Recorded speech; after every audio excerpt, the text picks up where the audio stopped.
My name is Shea Belay, and what follows is a conversation with my dear friend and sister of the art, Luzia Lowe. This conversation was recorded last year near the summer solstice of 2023, hours before committing ourselves to a grand devotional rite and following weeks of physical, spiritual, and ascetic ritual preparation. Beyond being my dear sister and friend, Luzia Lowe is a passionate, devoted, and stalwart representative of the Satanic religion. An aesthete, a performance artist, a dominatrix. Luzia embodies the boldness and fearlessness intrinsic to the Satanic journey, and it is my honor to share my faith with her. And now, my conversation with Luzia Lowe in a mountain range somewhere east of the Mojave Desert. See, this is what I think is an important aspect of this. When a Satanist has license to indulge their lust freely, whether it's no matter what form it comes. Exactly. No matter how your identity and your essence is. We live an indulgent So life. to give it up for a second is profound. It's a huge sacrifice for us because we're allowed to live. We're allowed to live as we will. We are blessed to live indulgently. We're gifted with indulgence because we take the time to be ascetic when it's necessary, when it means something. I feel strongly that I would not have the ability to live as well, as fully, as indulgently, as passionately as I do, with as much enjoyment as I get from it, if I did not occasionally choose to abstain in order to reaffirm my commitment and my faith. I believe that those things are given to Satanists because we walk this path, but most especially given to the ones who value it because we know that it's an indulgence and it's a privilege. I think it's not to be expected, it's to be earned. Yeah, I think it's been beautiful because so we decided maybe on the way here to follow this traditional prayer set. Yes. I mean, it's something we've thought of. We've done something similar, but we haven't stuck to this strict convention. We've done the morning prayers before. We've done the meditation and doing a sort of day in seclusion leading up to ritual. The fasting is certainly not new. The abstinence and the fasting is not new for us at all. We've been doing that for many years now for our higher level ceremonies and our rituals and rites. Especially the more ceremonial ones. Yes, the more ceremonial This one, however, I wouldn't say is a traditional ceremonial. Not at all. But it's actually, in a sense, it's more like a pagan. It's almost like pagan. But because I think we consider this one to have more gravitas and to be more important for the current. We still follow suit with the same convention. We still follow suit with that convention, even though. So in some ways, we're actually more disciplined today, leading up to the ritual, than we will be inside the circle. That makes sense. Because we're not following a high magical ritual operation inside the circle during the ritual as we have in the past. And for those, it's very necessary to be following this abstinence because you really have to be in the headspace. You really have to be cleansed and attuned because you're calling down spirits and demons that you're going to interact with. And it's going to be... And you're going to have to be... a step apart from the normal human experience in order to have that, in order to parlay with them that way, to have these epiphanies, to have these conjurations, to make these pacts. You have to come correct. But today we're doing it simply because this is a devotional ritual to the utmost. In a pure sense. Yes, in a very pure sense, and it has no complex magical operation. It has no real codified, like, traditional ceremonial type of magic to it. Right. But because the intention is so purely devotional, we have to come devotional. And we must fast and we must abstain the way we would for any other complex rite. But we're blessed to be in a kind of more optimal space because for each prayer we're going down to the river. We have the creek. We have this. There's a creek that runs. So we have this freshwater creek that's running off of a snow melt here that runs. It does run year round, but it gets very low in the hottest parts of the summer. right now, because we've had this long, intense winter, the creek is running so strong and the water is so pure and cold and fresh. And so every time we've done our call to prayer, I think we just completed our 5th one. Was the last one we did was our 5th one of the day. We go down to the creek and we wash our hands and then we wash our faces. I think we've each been doing it about 3 times. Hand wash, face wash. Yeah, that's right. Hand wash, face wash. Hand wash, face wash. And then we each recite a prayer. Yeah, and we burn herbs with it as well. And so the idea is we have one more that's going to be at dusk. The Vespers. And then another, the Vespers. Mm-hmm. And then one's going to be 3 hours after that. And then 3 hours after that is midnight. Is when we're going to do that. And then we're going to... And then we do the ritual. And then we're going to head up the mountain to our spot. To the spot that we found, and then we're going to do that. What... I did a lecture yesterday at Crooked Path. Yes. And... I wanted you to get there earlier, and you didn't. I know. And it went really well, at least I by my mind. I know. I got to catch the very end, and I regret not being able to make it. But it was one of those things of like I literally can't rush packing everything. I had this monstrous truck that we needed in order to be able to get up this mountain, and so my whole day ended up being eaten up by packing up groceries, because of course I had to go and I had to logistically kind of source groceries that I knew we could eat during a fast, things that are vegetarian, things that are very light, things that don't have like a restricted diet. Yeah, I had to kind of plan for a restricted diet. I had to strategically sort of plan packing things that I knew we were going to need, and luckily this one was not nearly as heavy with the packing as some of the other ritual. I think we've maybe lugged more ritual gear on our backs just on foot for rituals before than we did in the car for this one. All our actual ritual tools could probably fit in one bag, in like one in one satchel bag. This one's a lot more visceral. It is. But because we're coming out to this place entirely removed from society, we have to plan in advance. We have to bring everything that we need with us, and that doesn't just mean food. That includes water, it includes clothing, it includes toiletries, trash bags, everything that we would need to be able to pack in and then out and leave no trace, essentially, for the duration of the time that we're here. We need to be totally self-sufficient for those times. You know? So on the subject of demons, since that was obviously the primary. You ended up doing this whole talk that was about pact making, but ended up, as I can tell, being very heavily influenced by demonolatry in a way that you weren't necessarily expecting when you set out to write this lecture. What's your thoughts on how demonolatry plays its part in a more diabolist or traditional satanic paradigm? Well, as we discussed, we had this fascinating conversation yesterday in light of your talk that you did and discussing how it went and comparing notes about what we do know and the research we've done about certain demons and demons that we've worked with before, like Lucifuge Rofakal, which we were here doing a pact with Lucifuge the last time we were in this place. Right. And so on the drive up here yesterday, we were in this zone of reminiscing, and I remember I said that I do believe that each and every demon is but an emanation of the root void Satan. And so it makes sense that we would sooner or later find ourselves gravitating to a place of demonolatry, because we've come to understand that Satan has many faces and many aspects.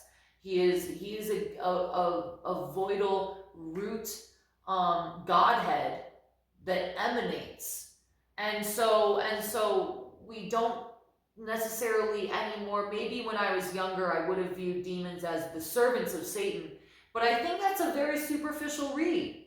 I really think that's a very superficial and a very Christian read on it.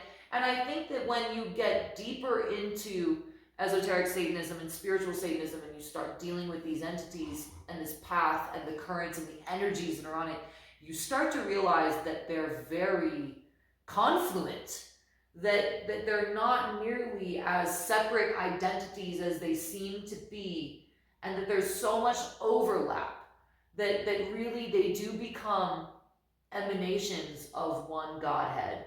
And so for us as theistic Satanists, as I think I said yesterday on the drive, to honor each and every demon, to worship a demon is to worship Satan, the Godhead, because each demon is Satan, and Satan is each demon. It is one face of him.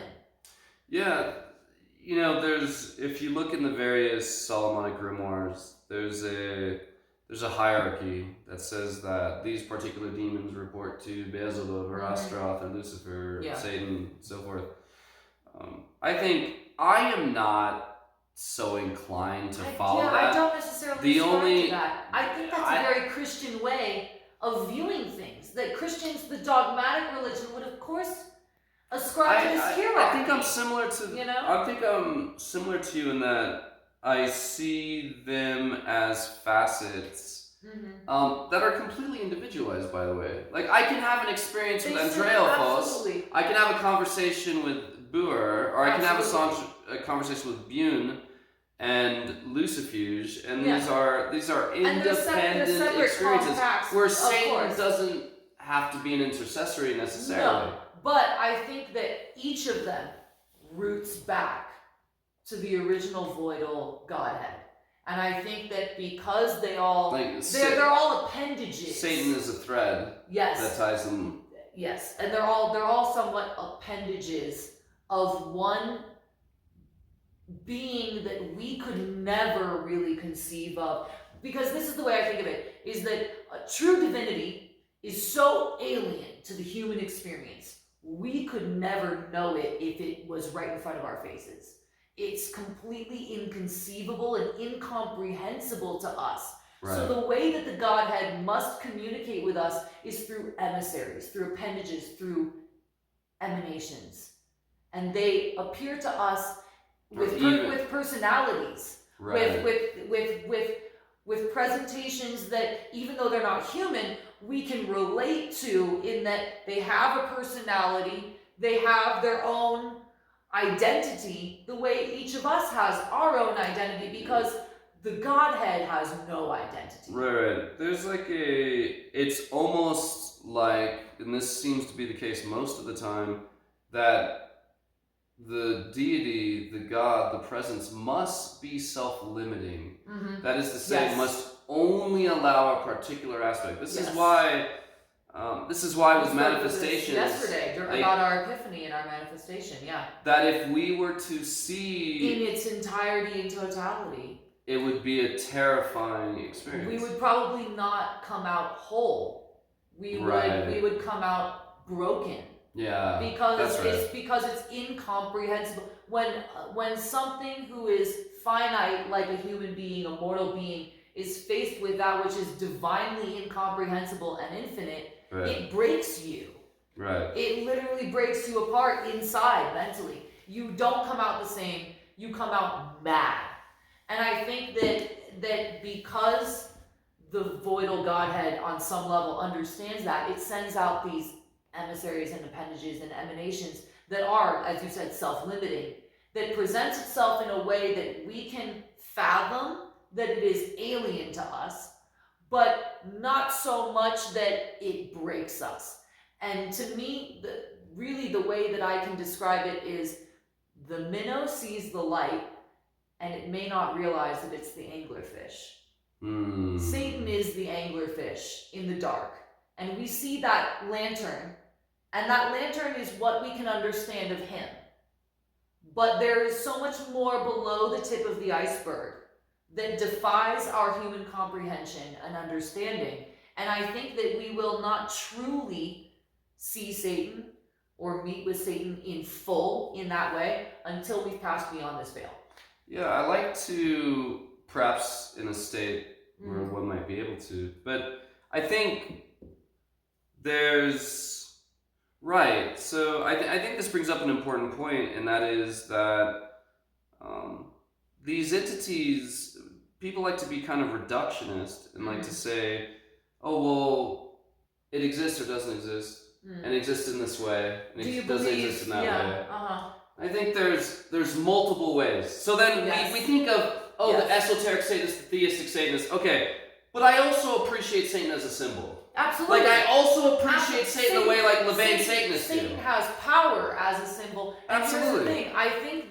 I think that Satan manifests himself in his symbology, in the philosophy, not in a literal theistic way, but that is still embracing what Satan means. Yeah, I think so. And because the divinity, I think it's part of his divinity. Exactly. And because divinity is incomprehensible and fluid and abstract in a way that we mortals will never understand, Satan is more than a figure or a being. Satan is also a symbol. Satan is also a feeling. Satan is also an imperative, an impetus, a command. Right. Satan is internal as much as he is external. And so Satan the symbol is just as much an emanation of the Godhead. Just as much an emanation of the Godhead as any demon that may appear and speak to you. Right. So maybe in one iteration there is this idea of a hierarchy, and that makes sense. And then in one iteration they are independent. In one iteration they are one facets of Satan. In another they are independently separated. In another, they are one God manifesting. And I think fucking all of them are true. Frankly, I think all of them are true. I think that is really, at its core, the mystery of the Holy Trinity of the Catholic Church and of Christianity. I think that is, at its core, what Catholics mean when they talk about the Father, the Son, and the Holy Spirit, and how these triplicate deities are one and the same, but not. We're saying the same thing about Satan, but it's more than triple. He has infinite multitudes because he has infinite demons. And these are all legitimate emanations, not just as demonic, but also as symbolic. What do you say to someone who is beginning to their path to identifying Satan as a tangible being? You know, I think that as someone who came from atheistic Satanism, because I had been told for so many years that that was the only valid type of Satanism, and granted, here's the thing, I started off when I was younger investigating paganism in my own way, and investigating alternative religions in my own way. I was already raised Buddhist, so, you know, I was already of an alternative religion here in the West. Right. But you will encounter so much doubt from other people and mostly from yourself. You will doubt whether what you are experiencing or what you are thinking is real or is legitimate or is valid. And all I can say is that there is validity in Satan as the symbol, as in Satan as this abstract concept, but there is an equal amount of validity in Satan as the being. And when you open yourself to the possibility that it can be more than one thing, magical things will happen to you. Absolutely. I think that's well said. Yeah. It takes an open-minded faith to allow yourself to make the leap from Satan as a powerful internal symbol to Satan as a powerful external symbol. Yeah, I like to, in discussing the different ways that these manifest, I think to include oneself is also important. So that the idea I am my own God, that seems to be a trope within the left-hand path. Yeah, and I understand that. I get that. Because you should value yourself. You should value yourself. Like, that's important. It's one of those things that we fight against in the Christian dogma is the value of the individual. The value of the individual. And our validity as individuals, and our presence and mastery over our own lives. What I think people, and I think something emphasis that you and I have put on this is that in service, yes, or in worship of these beings, you also grow and evolve and gain that power. Absolutely. So this whole I am my own God, therefore I bow to non servium. Yeah, and that's so that and that's I get it.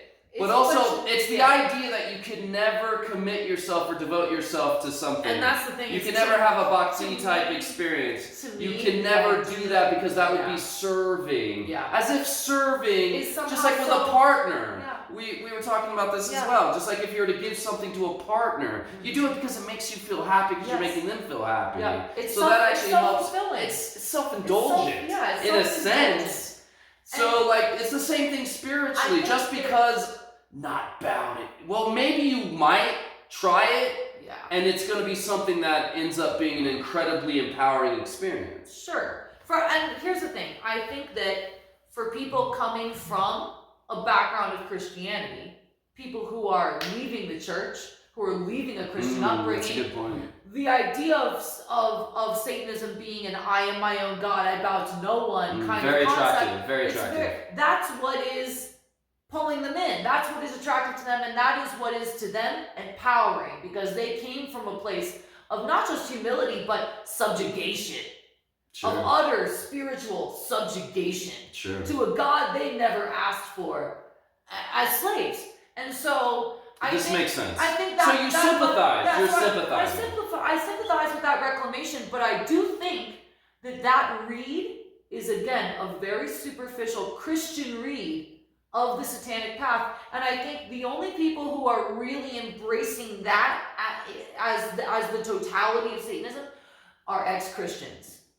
I think that once you've let go of your religious trauma as a former Christian, if that's where you're coming from, you start to realize that what we mean by I am my own God is not necessarily that I bow to no one, I walk alone, I serve nobody but myself. What we really mean is I am my own God because I walk on the sinister path of Satan. And every demon and every creature that works for Satan and serves Satan and is of Satan is an emanation of Satan and therefore isn't God.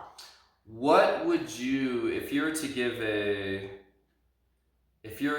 as a final thought, speak on what would you like to gain tonight in our rite? If you were to name a single thing that you'd like to walk away from, what would you like? Yeah. It would be the reestablishment of the sacred lineage of Satan's church on earth. Nothing for me. I want to see this rite be fulfilled in what I feel has been almost a prophecy for us. I think that all I've come to ask for is the permission to reestablish the Church of Satan in a traditional, orthodox way that has been missing from this earth for millennia. So that's what we came here to do, and that's all I want to accomplish today. It's good. Yeah, so that's it. We move into the Vespers prayers shortly. Absolutely, we're almost there.